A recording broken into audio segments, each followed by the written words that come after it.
5 আগস্টের পর এই প্রশ্ন অবশ্য অনেকবার আপনার সামনে এসছে। তারপর আমি আপনাকে বলি, যেহেতু আপনার সাথে আমার দেখা হচ্ছে নতুন একটা ঘটনার পরে, এই প্রসঙ্গে নতুন একটা ঘটনার পরে, আপনি কিন্তু যে কোনো জায়গাতে এক ধরনের সমন্বয়ের প্রত্যাশী একজন মানুষ, ক্ষমা করার পক্ষে একজন মানুষ। আপনি সর্বশেষ যে আওয়ামী লীগের রাজনীতি নিষিদ্ধ করা হলো এবং দলকে আসলে তার সকল কার্যক্রম নিষিদ্ধ করা হলো, এইটা নিয়ে আমরা দেখেছি যে আপনার দলকে যারা সমর্থন করেন তারাও সেই নিষিদ্ধের দাবি করেছেন। কিন্তু আমি আপনার পার্সোনাল মতামত জানতে চাই যে আপনি এটা আসলে লাইক করেছেন কিনা, বা আপনি এটা পছন্দ করেছেন কিনা, বা আপনার যদি একক ক্ষমতা নেওয়ার মানে সিদ্ধান্ত নেওয়ার আপনি আপনার একক সিদ্ধান্ত প্রয়োগ করতেন, তাহলে আপনি এটা করতেন কিনা? দেখেন, এখানে অনেকগুলো বিষয়। আমাকে ইদানিং ফরেন মিশনের যারা বাংলাদেশে আছেন, এনভয় বা আপনার রাষ্ট্রদূত যারা আছেন, তারাও জিজ্ঞেস করেন যে ন্যাশনাল রিকনসিলিয়েশনের একটা জায়গা থাকা উচিত কিনা। আমি বলি অবশ্যই উচিত। তবে বিষয়টা হলো যে আমাদের ওন্ড গুলা একদম তাজা, ট্রমা গুলা এখনো মেন্টাল এবং ফিজিক্যাল ট্রমা এখনো বিদ্যমান। হাসপাতালের বেডে এখনো রয়ে গেছে ইনজিওর্ড পার্সন গুলো। শহীদ পরিবারের অনেকেই তাদের আপনজনের লাশও এখন পায় না, লাশের সন্ধান বা কবরের সন্ধানও পায়নি। সো এটা একদম তাজা একটা বিষয়। যেমন আমরা যদি সাউথ আফ্রিকার কথা ধরি, তাহলে ডিকেডস আফটার ডিকেডস এটাকে হিলিং করতে, রিকনসিলিয়েশনে আনতে সময় লেগেছে। অতএব মিনিমাম একটা সময় দিতে হবে। আওয়ামী লীগের ক্ষেত্রে কি হয়েছে, তাদেরকে নিষিদ্ধ করা হয়নি, তাদের কার্যক্রমের উপরে মানে নিষেধারোপ করা হয়েছে, তারা ফাংশন গুলা করতে পারবেন।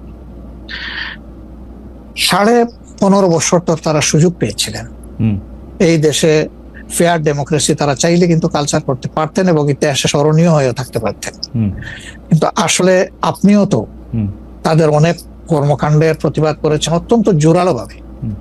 আগের আপনার ঠিকানা থেকে, বর্তমান ঠিকানা থেকে, সব জায়গা থেকে আপনি যেখানে যখন ছিলেন আপনি করেছেন। কেন করলেন? এই জিনিসগুলো অ্যাকসেপ্টেবল ছিল না, এই জন্যই তো করেছেন। তো তারা তো 15.5 বছর মানুষকে তাদের কোনো ডেমোক্রেটিক এবং পলিটিক্যাল রাইট দেয় নাই। জাস্টিস পাওয়ার রাইটটাও তারা স্ন্যাচ করে নিয়েছিল। এই ধরনের সবগুলা রাইটই তো কার্যত তারা কেড়ে নিয়েছিল। আপনি যদি প্রেসের কথা বলেন, এখন তো অ্যাটলিস্ট যখন তখন যাকে তাকে, প্রধান উপদেষ্টাকে একটা কথা বলেছে ঢুকাই দাও, মামলা একটা দিয়ে তাকে সাথে সাথে ঢুকাই দাও, এই কাজটা এখন হচ্ছে না। আয়নাগরের ঘটনা তো এখন একটু হইতেছে। মাননীয় আমির, একজন ইউটিউবার আছেন সাব্বির, তাকে জেলে দিয়ে দেওয়া হয়েছে প্রধান উপদেষ্টাকে, কি জানি বলছে। না, আমি বলতেছি সেইটা, আমি বলছি যখন তখন হচ্ছে না, ঘন হচ্ছে না। 2-1টা কেস হইতেই পারে, এটা এক্সেপশন। কিন্তু আগে তো এটা ছিল প্র্যাকটিস এন্ড র্যান্ডম, এটা কিন্তু এখন হচ্ছে না। তারপরে আপনি দেখেন যে আয়নাগরের যে বিষয়টা, মানুষকে ধরে নিয়ে ঢুকাই দাও, হোয়ার অ্যাবাউট, কেউ জানে না, তার ফ্যামিলি জানে না যে মানুষটা বেঁচে আছে নাকি মরেই গেছে। যদি মরে যায় তার কবর কোথায়, আদৌ জীবনে দেখবো কিনা তার কবরটা, সেটাও তো প্রশ্ন। এরকম তো ঘটনা ঘটেছে। এবং যাদেরকে আয়নাগরে নেওয়া হয়েছে তারা কিন্তু সবাই ফিরে আসেনি। তারা অনেকেই এখনো আমরা জানি না তারা কোথায় আছে, আদৌ বেঁচে আছেন কিনা। তো এগুলা তো এখন হচ্ছে না। বায়বীয় মামলা যেটা বলা হয় সরকারের পক্ষ থেকে, এখন সরকারের পক্ষ থেকে সেরকম মামলা নেই। এখন মামলা হচ্ছে পলিটিক্যাল যারা বিভিন্ন পার্টিজ আছেন তারা। সেই ক্ষেত্রে এক এক দলের এক একটা দৃষ্টিভঙ্গি। আমাদের দৃষ্টিভঙ্গি হচ্ছে যে for fair justice, complaint of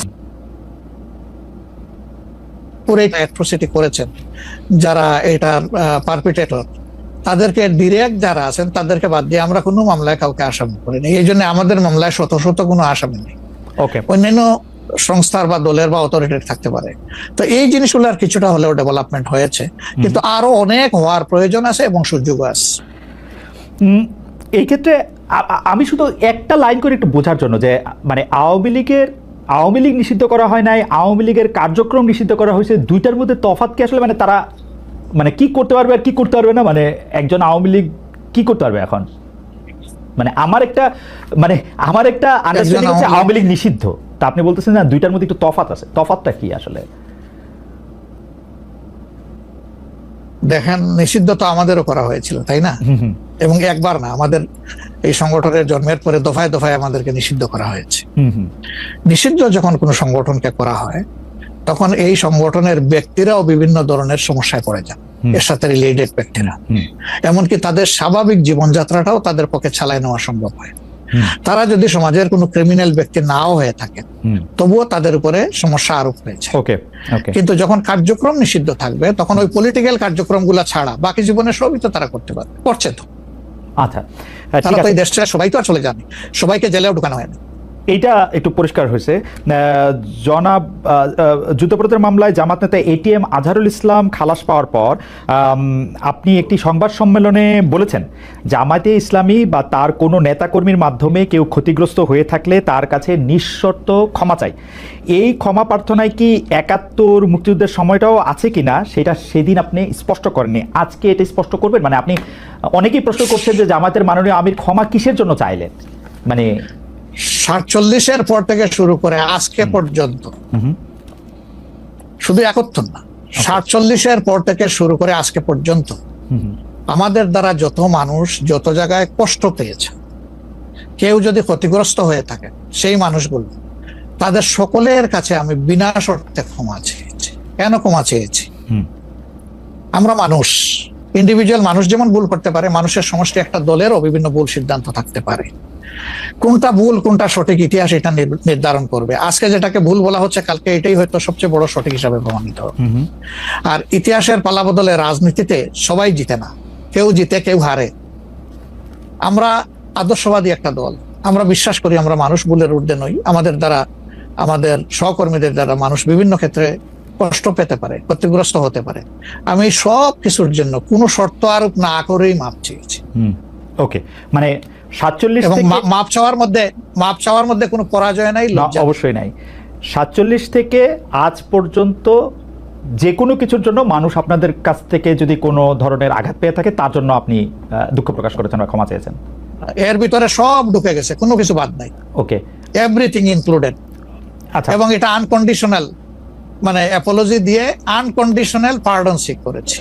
এইটা কি ডক্টর শফিকুর রহমান, আমি আসলে যেহেতু আপনার সঙ্গে আমার মানে নানা সময় কথা বলার সৌভাগ্য হয়েছে, মানে পর্দার বাইরে পর্দার ভিতরে, সেটা আমি জানি বলেই আমি আমার প্রশ্নটা করছি যে আপনি যে ৭১টাকে এই ৪৭ থেকে আজ পর্যন্ত একসাথে বললেন, এর কি কোনো বিশেষ কারণ আছে নাকি? মানে না না না না না না, কোনো বিশেষ কারণ নাই। আমার মানবিক মূল্যবোধের জায়গা এবং আমার দায়িত্বের জায়গা থেকে বলেছি, অনুভূতির জায়গা থেকে, দায়িত্ব এবং অনুভূতির জায়গা, বিশেষ কোনো কারণ। আচ্ছা, আমি আবার ২-৩ দিনের ঘটনা একটু আসি। আমরা দুইটা ঘটনা আমরা দেখেছি যে আমাদের অনেককে ব্যথিত করেছে। একটা হচ্ছে লালমনিরহাটে একজন যিনি নরসুন্দর, তিনি এবং তার ছেলেকে খুব আয়োজন করে মারধর করা হচ্ছে এবং তাদেরকে টেনে নিয়ে পুলিশের কাছে নিয়ে যাওয়া হয়েছে। এবং আরেকজন যিনি ২০১৮ সালের ডিসেম্বরের রাতের ভোট বলে খ্যাত নির্বাচনের যে প্রধান নির্বাচন কমিশনার, তাকে আসলে খুবই অপমানজনকভাবে মানে থানায় নিয়ে যাওয়া হয়েছে এবং সেটা আবার ভিডিও করা হয়েছে। মানে আমি সাধারণভাবে যেটা বুঝি, আপনি আমাকে শাস্তি দিতে পারেন, আপনি আমাকে মৃত্যু দিতে পারেন, কিন্তু মানুষ হিসাবে আরেকটা মানুষকে অসম্মান করার অধিকার যে আমাদের নাই, এইটা কি মানে মানে নাকি এইটা আমাদের আছে কারণ তার একটা খারাপ কাজ করেছিল, এরকম কি? মানে আমি জানি না, মানে অনেকে তার আরেকজন, জি আপনি বলেন, আরেকজন খারাপ কাজ করেছেন বলে আমিও করব, এটা কোনো যুক্তি? আমি আরেকজনের খারাপে কষ্ট পেলাম, ক্ষতিগ্রস্ত হলাম, এখন আমি সেম অথবা ওয়ার্স দেন দিস আরো খারাপ কিছু করলাম তার সাথে, সেটা কি কোনো মানবিক আচরণ বলে গণ্য হবে? নিশ্চয়ই না। তবে দেখেন, আমরা এটাকে কখনো সমর্থন করি না, কিন্তু পরিবেশ, প্রেক্ষাপট, স্থান, কাল, পাত্র, মানুষ কোনো জিনিসকে যখন লাইক করে না, তখন প্রকাশ্যে হয় তার প্রতিবাদ করে, না হয় মনে মনে ঘৃণা করে, অথবা সে শক্তি থাকলে প্রতিরোধ করে। এই তিনটা স্টেজ থাকে, এটা হাদিসের ভাষা অনুযায়ী। এই অবস্থায় আমরা হয়তো ভিজিবল সেই রকম প্রটেস্ট অনেক ক্ষেত্রেই করতে পারি না, কিন্তু আমরা এগুলাকে মনের দিক থেকে সাপোর্ট তো করি না, আমরা বরঞ্চ মনে করি যে এগুলা আরেকটা অপরাধ। ডেফিনেটলি সিইসি যিনি ছিলেন, তিনি তো একজন মানুষ, তিনি এই রাষ্ট্রের একজন সিভিল সার্ভেন্টও ছিলেন এবং উচ্চ পর্যায়ে তিনি দায়িত্ব পালন করে তিনি রিটায়ার করেছেন। তিনি নিশ্চয়ই কাজ ভালো করেন নাই, অনেকগুলা খারাপ কাজ করেছেন। সেই সময়টা জনপ্রত্যাশার এগেইনস্টে গিয়ে করেছেন, সত্য তথ্যের উপর না থেকে অসত্য তথ্য তিনি তার সংস্থা থেকে বলেছেন, সেগুলো সব খারাপ। তো তার জন্য তো আদালত আছে, তিনি তো আদালতে যাবেন, আমি তাদেরকে আদালতে নিয়ে যাই, আইনের আওতায় নিয়ে যাই, কিন্তু আইন আমার হাতে আমি তুলে নেবো কেন? এটা তো কোনো অবস্থায় আমরা সমর্থন করবো না। এই জন্য আপনার স্মরণ থাকার কথা, ৫ তারিখ রাত্রেই আমরা ঘোষণা করেছি যে ব্যক্তিগতভাবে আমরা কারো উপর থেকে কোনো প্রতিশোধ নেব না এবং আমরা নেইনি। আমাদের ২-১টা ব্যতিক্রম ঘটনা ঘটেছে, আমরা তাদেরকে শাস্তি দিয়েছি, আমরা ছাড় দেই নাই কাউ। আমাদের এই ঘটনাগুলো র্যান্ডম না, ব্যাপক না, ২-১টা বিচ্ছিন্ন ঘটনা, আমরা কাউকে ছাড় দিই। আমরা যেহেতু আপনার সময় কম, আমরা দ্রুত একটা বিষয় থেকে আরেকটা বিষয়ে যেতে হচ্ছে। সম্প্রতি আপনি একটি ভাষণে বলেছেন, আমি এখানে ছোট্ট একটু অ্যাড করতে চাই। জি প্লিজ। এই যে মব, যেটাকে এখন মব বলা হচ্ছে, এর চাইতে কিন্তু আরো নিকৃষ্ট মব কিন্তু গত 15.5 বছর মানুষ প্রত্যক্ষ করেছে।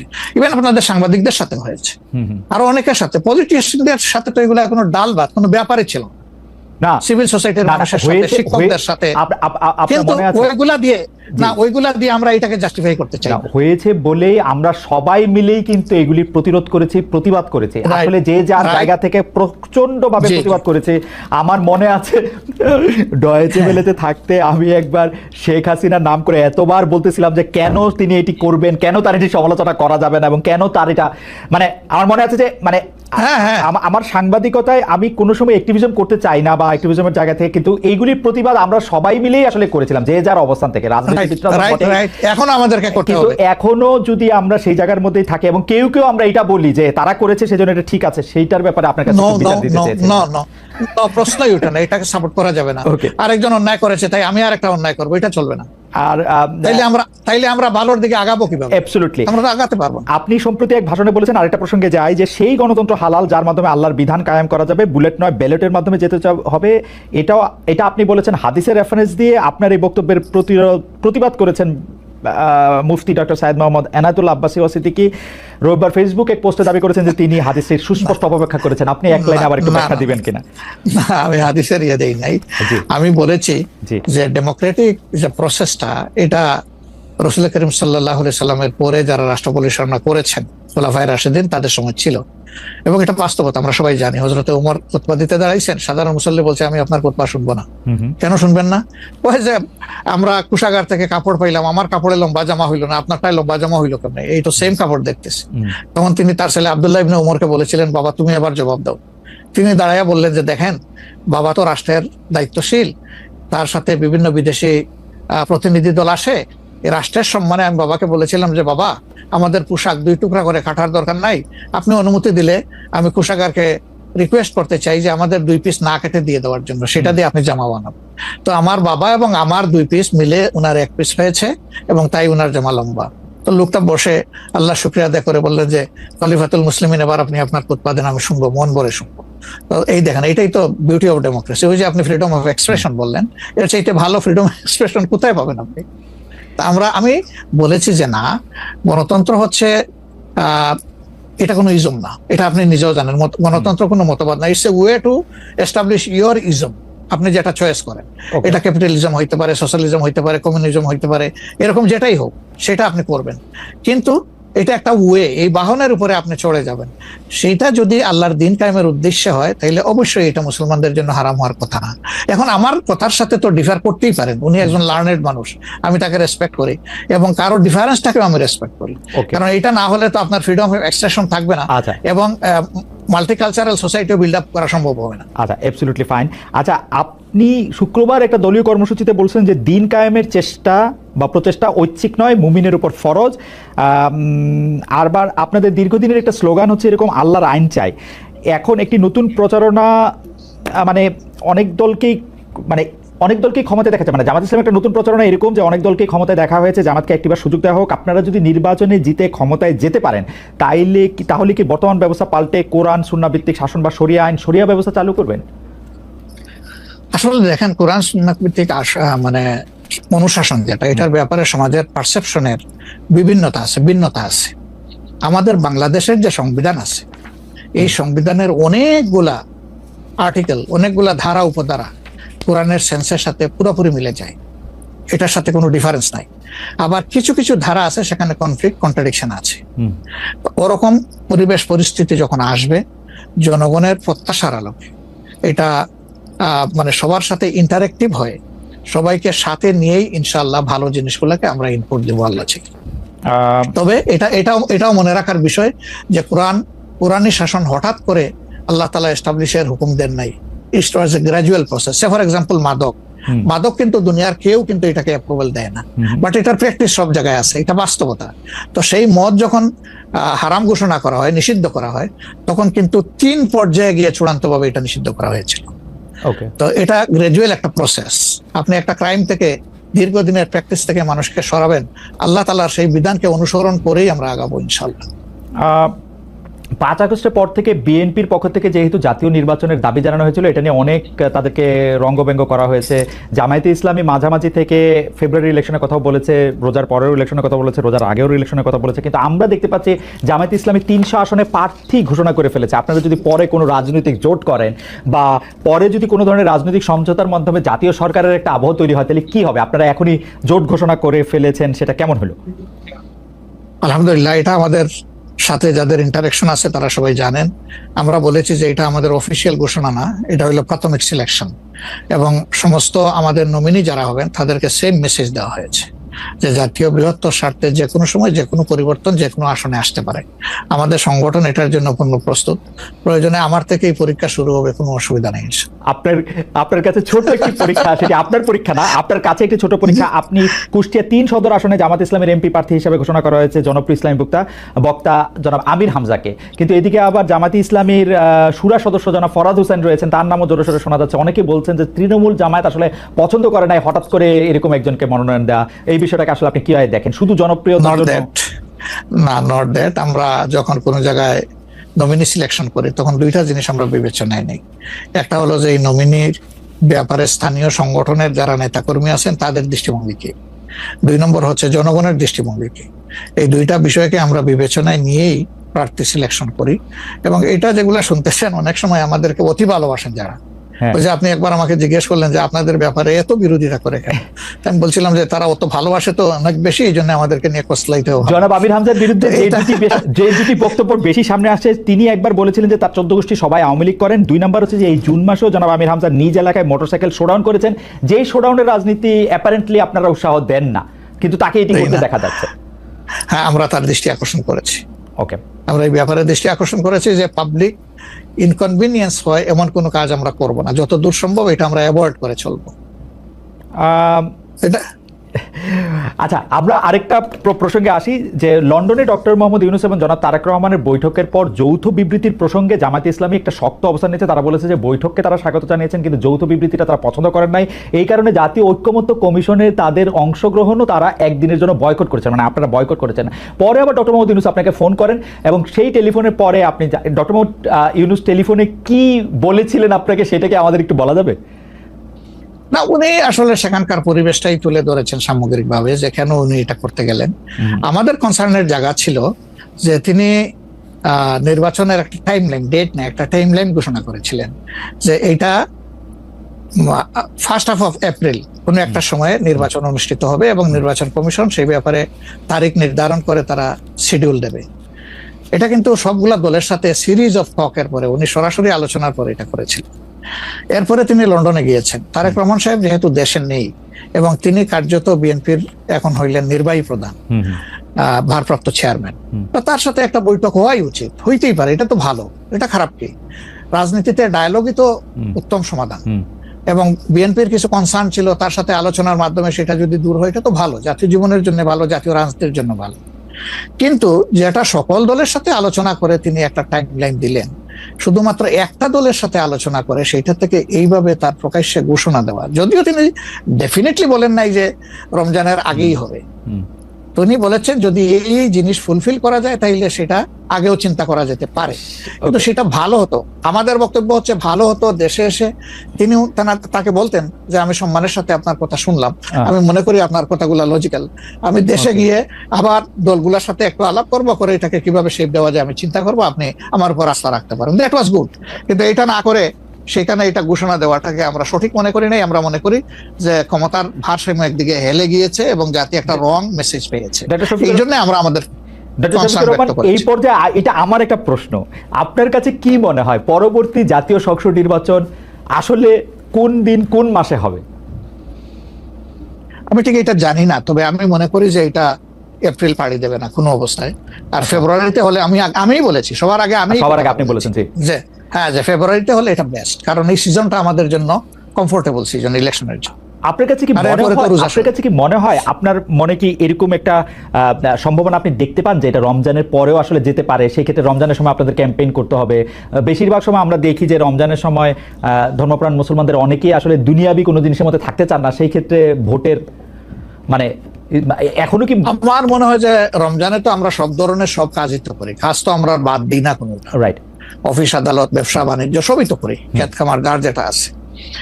রমজান আমাদের জন্য কোনো সমস্যা না, রমজান কারোর জন্যই সমস্যা হওয়া উচিত না। ওকে, কোনো দল বলেছেন যে রমজানে ক্যাম্পেইন করতে গেলে অনেক ইফতার মাহফিল হবে, সেখানে প্রচুর টাকা খরচ করতে হবে, আপনি করবেন না। আপনি ইফতার মাহফিলে মেহমান হিসাবে গিয়ে খেয়ে আসবেন, দোয়া করে দিয়ে আসবেন, অসুবিধা কি? আপনাকে টাকা খরচ করতে হবে কেন? ওই সময় তো এমনিও টাকা খরচ করা ঠিক না, শিডিউল ডিক্লারেশন হয়ে যাওয়ার পরে মানুষকে খাওয়ানো ঠিক না। আপনি খাবেন, অসুবিধা কি? দাওয়াত দিলে যাবেন, খাবেন, কথা বলবেন, মিশবেন, হাত মিলাবেন, এটা আপনার নির্বাচনী কাজকে আগাবে, কোনো সমস্যা তো নাই। আপনি কোনটা প্রেফার করবেন, মানে ইলেকশনের ডেট ফেব্রুয়ারি অর এপ্রিল? আমরা তো প্রেফার করে বলেছি বেস্ট হইলো ফেব্রুয়ারি, বেস্ট হলো ফেব্রুয়ারি, কিন্তু এপ্রিলে হইলে কোনো অসুবিধা নাই। আমরা মনে করি এপ্রিলে হইলে অসুবিধা নাই, তবে এটা ক্রস করা উচিত নয়। এপ্রিল ক্রস করা উচিত না, কোনো অবস্থায় উচিত হবে না।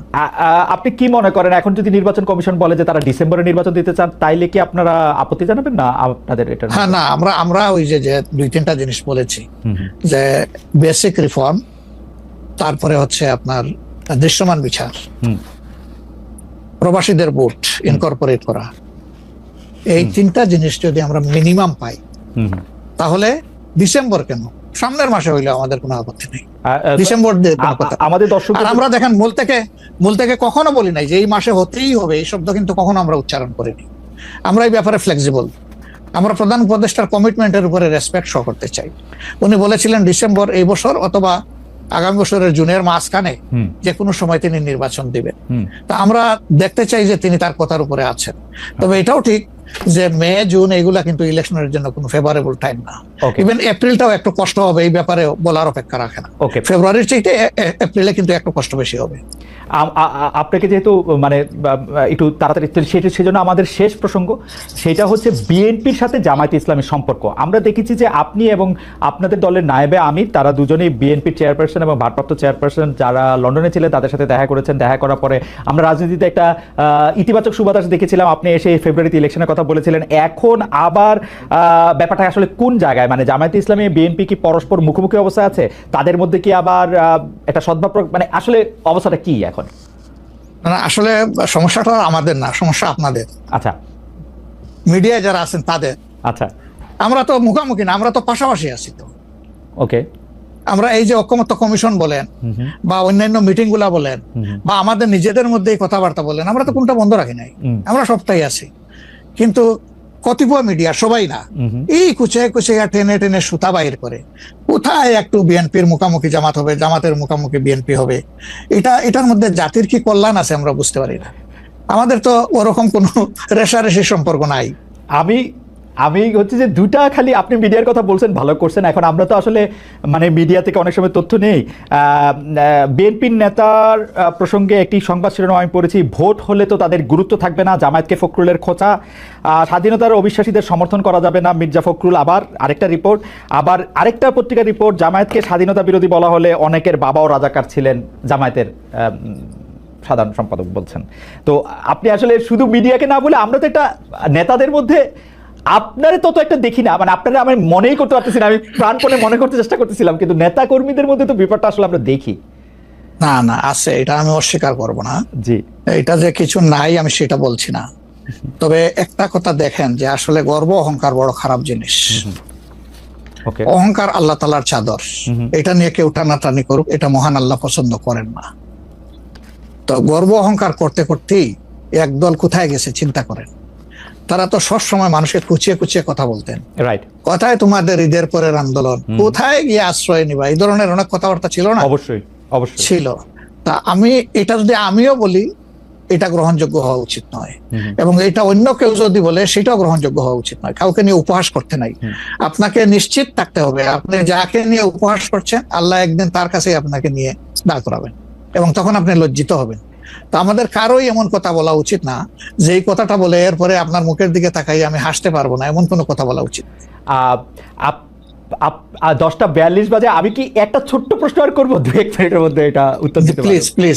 সেটা হচ্ছে যে ইলেকশনের আগে তো অনেক ধরনের কথাই আসে, কেউ একটা জরিপ করে, কেউ নিজস্ব। আপনারা কি নিজস্ব কোনো জরিপ করেছেন আপনাদের আসন বা আপনাদের পপুলার ভোট বা পপুলারিটির ব্যাপারে? কেউ বলছেন এবার আপনারা 91 এর বিএনপি যেমন আওয়ামী লীগকে কাঁদিয়ে ক্ষমতা পেয়ে গেছিল, এইবারও আপনাদের এরকম একটা হইতে পারে, এটা কি আপনার মনে হয় যে মানে মহান BNP আল্লাহ সবচেয়ে ভালো জানেন, তবে আমরা জরিপ করেছি এবং আরো করব। আচ্ছা। আমরা যখন জরিপ করি তখন নির্বাচনী কোনো আবহ সৃষ্টি হয় নাই, সেটা ছিল নভেম্বর ডিসেম্বরে। হুম হুম। আর আমরা এখন নির্বাচনী আবহ কিছুটা এসেছে, সকল অ্যাক্টর এখন ময়দানে কম বেশি ভিজিবল হবেন, তারপরে ইনশাল্লাহ আমরা জরিপ করব, তখন বোঝা যাবে যে আগের মূল্যায়ন আর পরের মূল্যায়নের মাঝে তফাৎটা কতটুকু। আর যেটা বললেন যে কাউকে কাঁদ দিয়ে খাওয়ার ক্ষমতায় যাওয়া, আমরা ভাই আসলে ক্ষমতায় যাওয়ার বিষয়টা দেখি না, আমরা দেখি যে এটা একটা বিশাল দায়িত্বের বোঝা। আল্লাহ যদি কখনো সে কাজের জন্য আমাদেরকে কবুল করেন, তাহলে আমরা শাসক নয় ভাই, দোয়া করেন আমরা যেন মানুষের সেবক হতে পারি। আপনাকে অনেক ধন্যবাদ। আমি শুধু শেষ কথা আপনার কাছ থেকে একটু জানতে চাইবো যে আপনি মনে করতেছেন এপ্রিলের পরে হয়তো নির্বাচন চাবেন না, ফেভার করতেছেন হচ্ছে ফেব্রুয়ারিতে হতে, আপনি কি আমাদের দর্শকদের উদ্দেশ্যে কিছু বলবেন যাতে একটা নির্বাচনী বা গণতান্ত্রিক আবহাওয়ার মধ্যে যে যার মতো করে আসলে সৎভাবে তার নির্বাচনী ক্যান্ডিডেট বা তার পছন্দের মানুষ বাছাই করতে পারে? এই প্রসঙ্গে থ্যাংক ইউ আমাকে শেষ সুযোগ দেওয়ার জন্য। অবশ্যই প্রথমে আমি দর্শকদের উদ্দেশ্যে বলবো যে অনেক ত্যাগ এবং তিতিক্ষার বিনিময়ে আমাদের স্বাধীনতা পাওয়া, আমাদের 24-এর এই পরিবর্তন পাওয়া, এটাকে আমরা যেন সঠিক